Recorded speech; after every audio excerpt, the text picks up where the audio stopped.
When you buy a new smartphone, or, upgrade your laptop, there is this implicit promise baked right into the word upgrade. Right, you expect it to be better. Exactly. You expect the second generation to be undeniably better than the first. I mean, the battery lasts longer, the camera is sharper, the bugs are fixed. It's this clean, linear progression. Yeah, that's the whole point of a second generation. Right. You expect an upgrade to actually be an upgrade. Yeah. But right now, millions of people are taking a second generation psychiatric medication based on a marketing promise that, well, the medical community is now realizing might just be a complete illusion. It's a massive realization, yeah. It really is. So today, we are doing a deep dive into a comprehensive Wikipedia overview of atypical antipsychotics. And we're basically questioning everything we thought we knew about psychiatric progress. Okay, let's unpack this. The neurochemistry we're going to explore today gets incredibly complex, but we're going to make it completely understandable for you.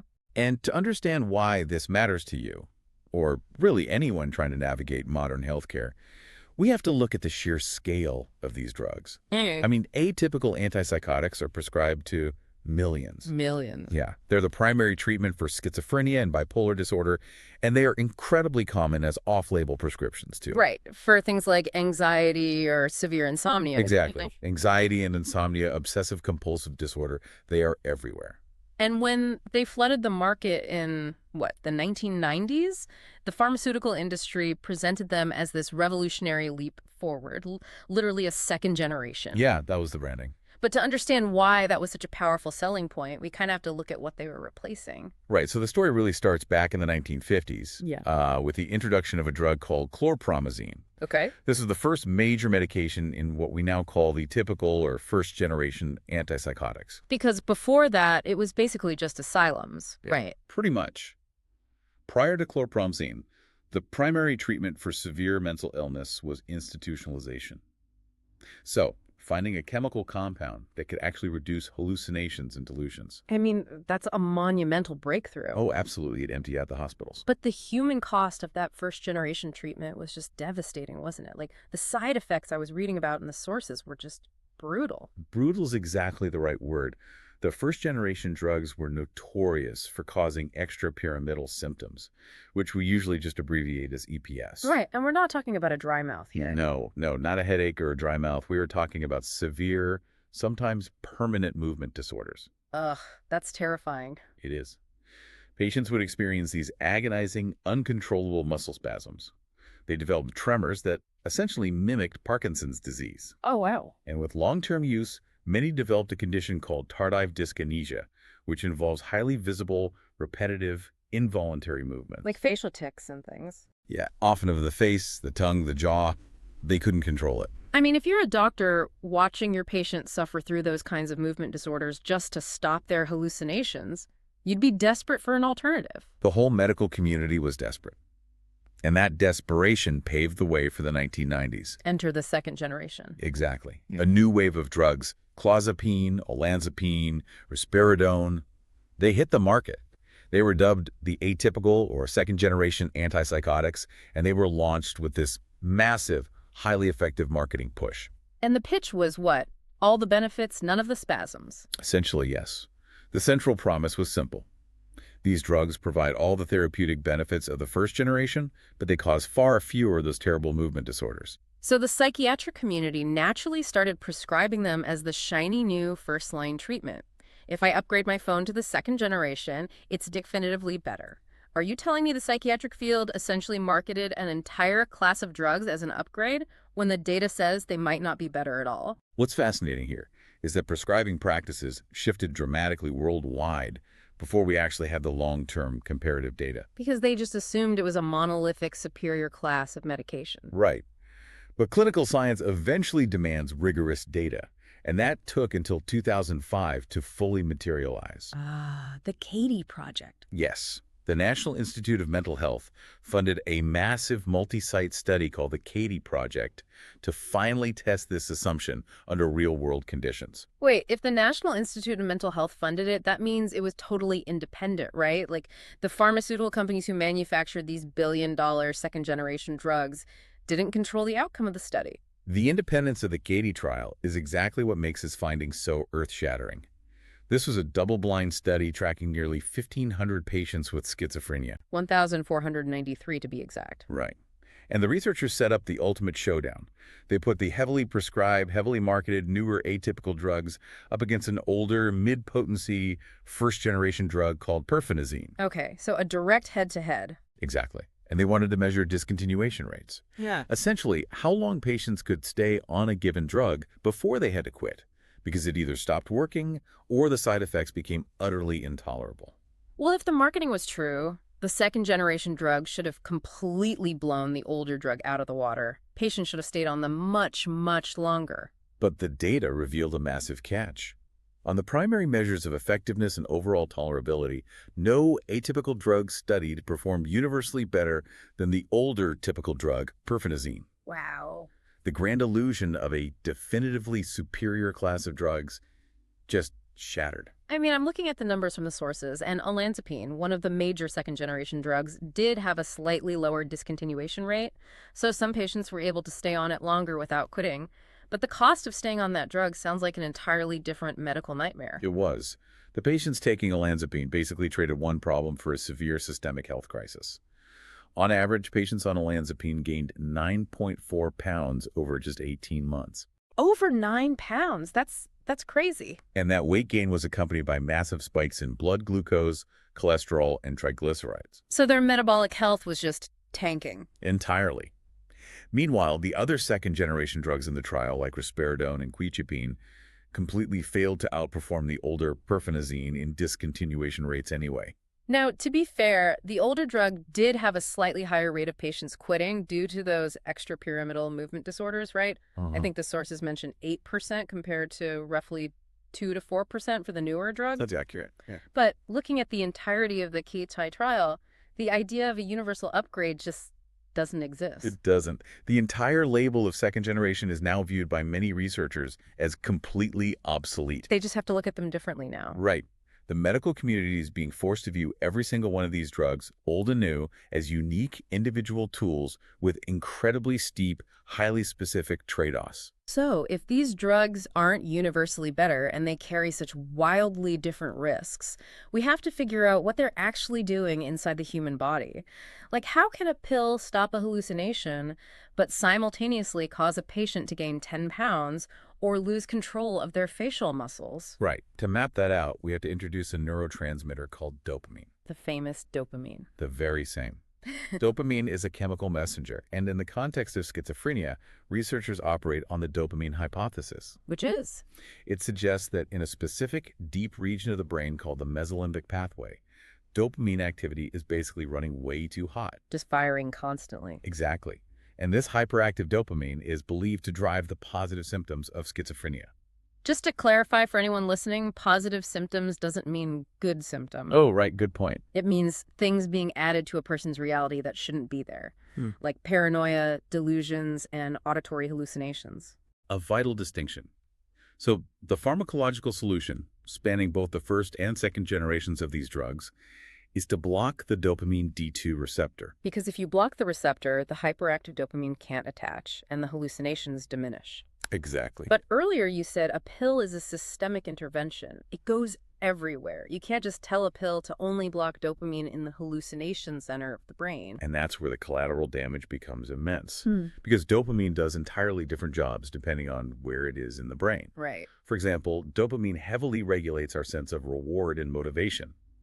When the drug washes over that part of the brain and blocks those receptors, the patient experiences anhedonia, this profound, devastating loss of pleasure and drive. So they might stop hallucinating, but they also lose the ability to feel joy from their hobbies or their relationships. That's heartbreaking. Furthermore, dopamine controls hormones in a completely different neural pathway.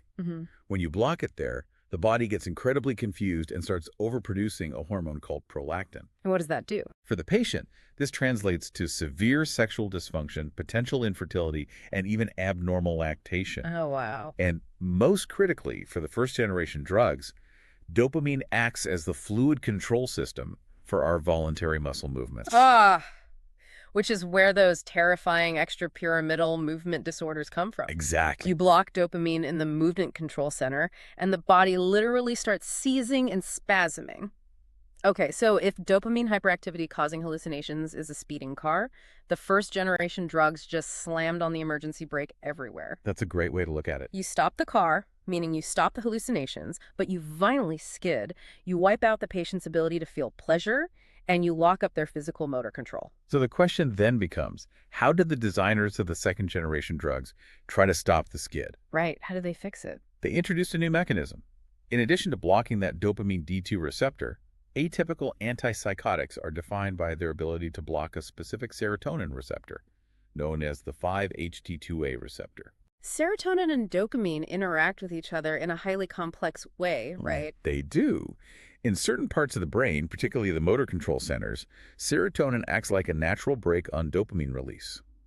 When serotonin binds to its receptor, it tells the neuron to stop releasing dopamine. Okay, let me make sure I'm following this because it's a double negative that honestly blew my mind when reviewing these sources. It is tricky.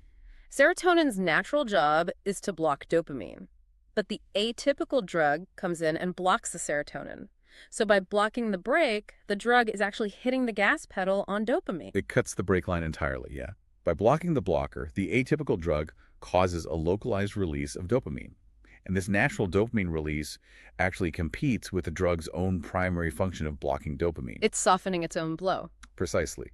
In the specific brain regions that control movement, this serotonin-induced release of dopamine allows just enough natural neurotransmitter to function. It lowers the blockade just enough that the risk of those terrible Parkinson-like muscle spasms is significantly reduced. Going back to our speeding car analogy, if the older drugs are a blunt emergency brake causing a massive skid, the atypical drugs use that serotonin mechanism almost like an anti-lock braking system. Yes. They're pulsing the brakes, so you stop the hallucinations, but you ease up just enough on the motor control pathways so you don't lock up and skid into a permanent movement disorder. The anti-lock braking system is a fantastic way to visualize it. But as the Katie trial proved, there is a massive cost to this refined braking system. Here's where it gets really interesting, because when you start tinkering with serotonin to save a patient's motor function, you open a terrifying new door. You trade neurological risks for metabolic devastation. Yeah, the second-generation drugs are incredibly messy molecules. They don't just elegantly target dopamine and one serotonin receptor. They bind to this sprawling alphabet soup of receptors across the entire brain. Let's talk about what that alphabet soup actually feels like for a human being. Because the sources highlight the H1 receptor, which regulates histamine, and the 5-HT2C serotonin receptor. When these drugs block those specific pathways, the brain's satiety signals are completely scrambled. I mean, imagine taking a pill to stop a hallucination and suddenly the switch in your brain that tells you you are full is just broken. The patient experiences a ravenous, insatiable hunger that sheer willpower simply cannot overcome. They consume thousands of excess calories because their brain is screaming that it is starving. Which leads to the rapid, severe weight gain we saw with olanzapine in the Caddy trial. Exactly.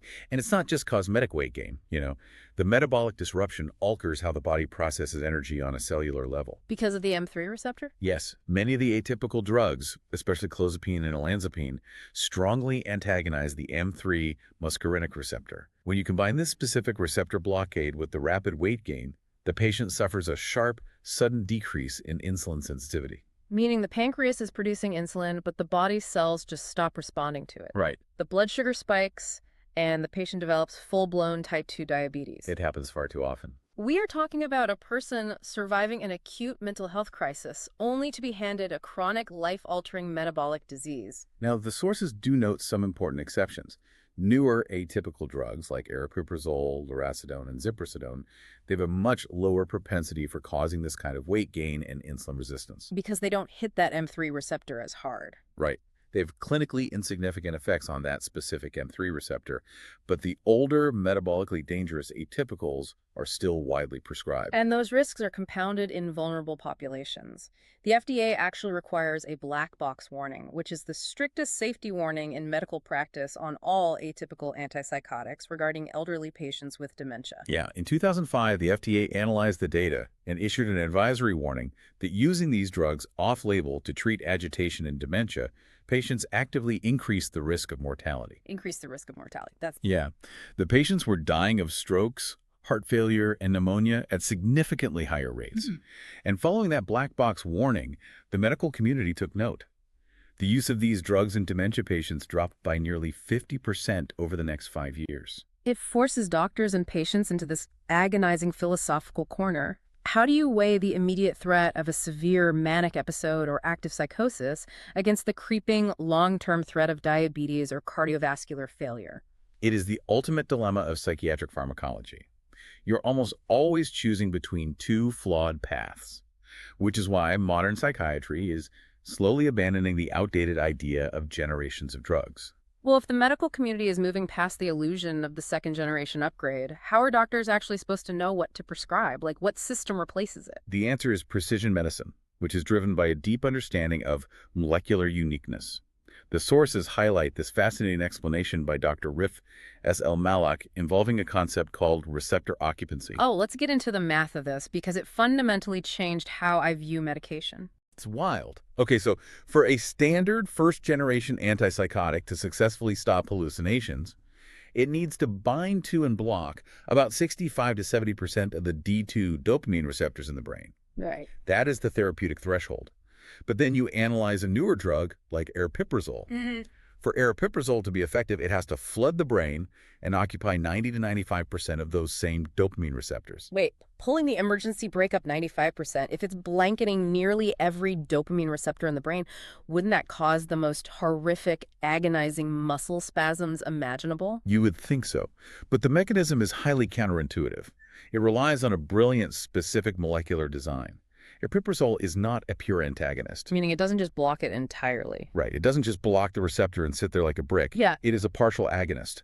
This means when it binds to the dopamine receptor, it actually stimulates it, but only at about 30% of the capacity that natural biological dopamine would. Let me make sure I'm doing this math right. The sources note that in a patient with schizophrenia, the natural background level of dopamine, they call the tonic tone, averages out at roughly 19%, right? Yes. But it's erratic, it's spiking and causing symptoms. Correct. The natural baseline is chaotic, but it hovers around 19%. So this drug comes in, kicks the patient's natural chaotic dopamine out of their receptors by taking up 95% of the space.